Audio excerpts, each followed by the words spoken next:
Olá, pessoal, queridos alunos do SESC, terceiro colegial e supermédio, e vamos para mais uma aula de atualidades.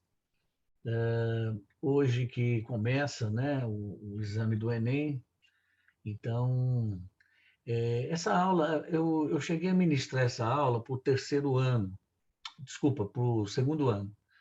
E aí, alguns alunos pediram para que eu gravasse, disponibilizasse na plataforma, só agora eu tive condições de fazer essa gravação, tá ok?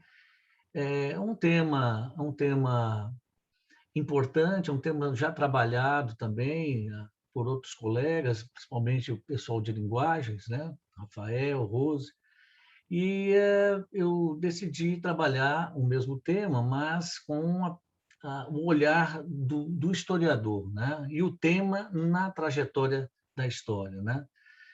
Bom, então vamos ao compartilhamento. Garganta um pouco inflamada. Bom, o que temos, né, pessoal? Nós temos aqui a temática da fake news, tá? Um tema, né, recorrente aí. Mas, assim, o que eu vou fazer aqui de abordagem é a chamada fake news na história, tá? A gente sabe que a fake news é um fenômeno da atualidade, tá?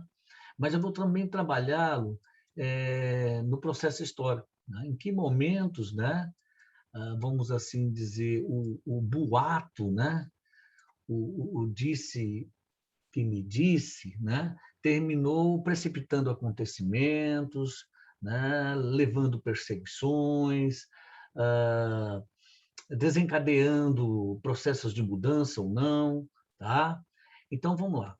O que nós temos, né? Aqui uma parte um pouco conceitual. Fake news são notícias e informações falsas ou modificadas, né? Às vezes não inteiramente falsa, mas alteradas, modificadas, tá? São notícias e informações falsas ou modificadas, veiculadas principalmente na internet, com o propósito de manipular pessoas e eventos. Manipular pessoas, tá? E também engendrar acontecimentos, né? Precipitar fatos, etc. Ok? E aí a gente começa, né? Fake news no curso da história, né? As chamadas notícias falsas, né? Mais apelidada a nível de senso comum como o boato, né? A boataria, né? Bom, e aí nós vamos ter difusão de notícias inverossímeis, né? Sem fundo de verdade, que tiveram poder para precipitar fatos históricos ou justificar fatos históricos, acontecimentos, né? Então, nós vamos ter, por exemplo, no plano da história geral, né? É, Quando começaram as perseguições aos cristãos, né, na Roma Antiga, o que acontece? A comunidade cristã buscava muitas vezes se refugiar nas catacumbas, né, praticamente os cemitérios daquela época. E geralmente as catacumbas eram no subterrâneo, debaixo das cidades. Então, ali era o lugar onde os cristãos se reuniam, faziam a partilha do pão, né? Tomavam vinho, né? O cerimonial da ceia, ali eles cantavam. Né? Resultado, pessoal, que acontece? Como era uma religião perseguida, o boato que começou a circular é de que os cristãos eram uma nova religião, era uma religião de natureza macabra, né? Diabólica. A prova é tanta que eles só se reúnem em cemitérios, tá? E os cristãos, aí começa o boato, que os cristãos, em suas cerimônias, às escondidas, eles praticavam canibalismo, né? Por quê? Falava-se que eles comiam da carne, bebiam do sangue, não é assim? E aí a notícia que chega bem deformada, né, é de que eles praticavam o canibalismo, o incesto, tá? Que eles eram incendiários, foram culpados também por incendiar Roma, tranquilo? O próprio imperador Nero, né? Usou, né? Usou os cristãos como bode expiatório. Bom, então, e aí reforçava mais ainda a perseguição aos cristãos, ok?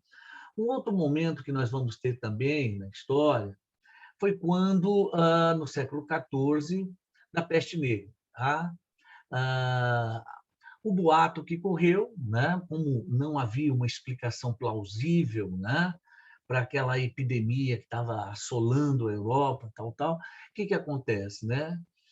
Surge um boato de que os judeus eram culpados da peste negra, né? Que eles estavam contaminando os poços de água nas entradas das grandes cidades europeias. Né? Isso, isso gerou uma perseguição à comunidade judaica e também deslocamentos, né, de muitas famílias judias de um país para outro, fugindo da perseguição. Tá? Durante a Guerra Fria também, né, nós vamos ter a inteligência soviética, a KGB, né, é, criando, né, certas ideias, né, que seriam hoje tratadas como fake news, né?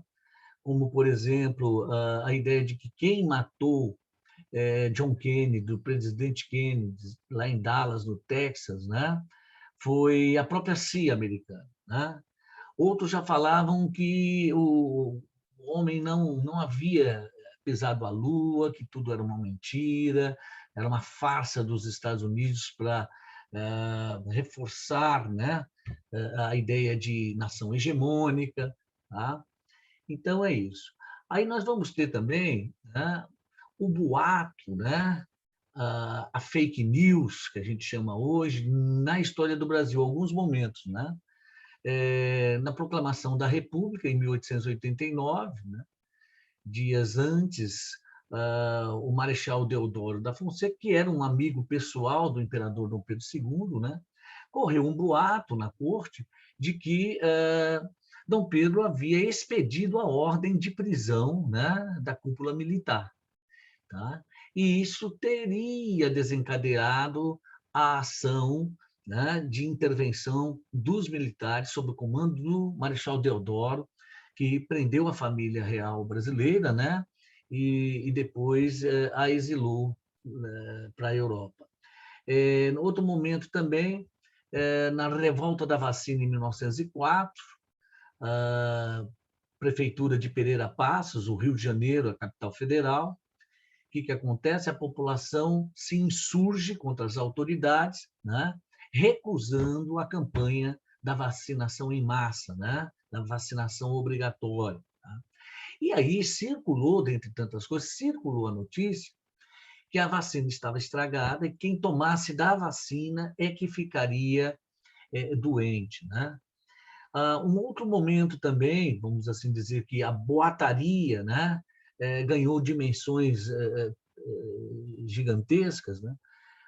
Nós vamos ter na própria ação de Getúlio Vargas ao instituir o Estado Novo em 1937, né?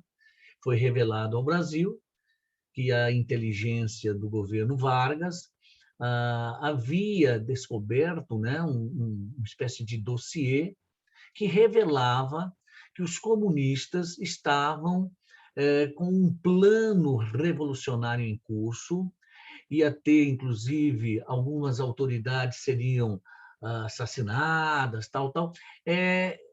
Bom, a ideia era o seguinte, o perigo vermelho, né? O perigo do Brasil se tornar comunista. Tá? E aí teve até nome, o Plano Cohen, ok? Que foi a justificativa que Getúlio teve, né?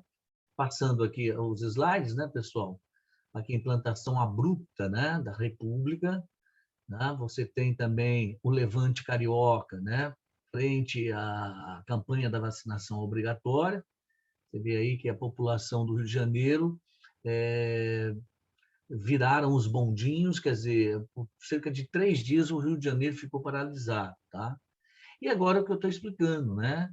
Getúlio Vargas nesse momento aqui dessa foto, Getúlio está pronunciando, né, um discurso onde ele fecha o Congresso Nacional, todos os partidos políticos, né, suspende a Constituição de 1934, ele vai outorgar a de 37, estabelecendo um regime autoritário, né, um centralismo exacerbado na figura do Executivo Federal, tá?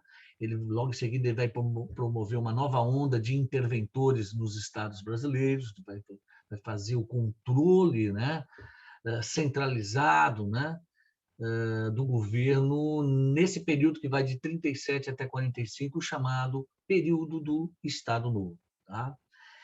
Bom, então aí, ó, o Plano COI tratava-se de um plano supostamente comunista que visava o assassinato de personalidades importantes a fim de tomar o poder. Tá? A história mostra que, na verdade, isso não existia por parte do Partido Comunista, mesmo porque os comunistas, né, a cúpula do Partido Comunista, praticamente estava toda encarcerada. Né? Luiz Carlos Prestes também, né, que era uma maior liderança, estava preso por conta da intentona comunista de 35. Né? Bom, e também, em 1964, né, nós vamos ter a intervenção militar sobre sobre o governo do presidente João Goulart, né, e o que mais se falava, né, de boca em boca, é que João Goulart era um comunista, que ele iria cubanizar o Brasil, tá? E a gente percebe que não, que João Goulart era um político populista, né? Mas isso circulou muito, né? E, de certa forma, não é, logicamente não é esse o fator apenas, né? De certa forma, vai precipitar a ação dos militares, né? Interrompendo o governo do presidente Jango, o João Goulart, apelidado Jango. Tranquilo? Então, pessoal, por hoje é somente esse tema, tá ok? E uma boa semana aí de Enem, tá? Um abraço a todos.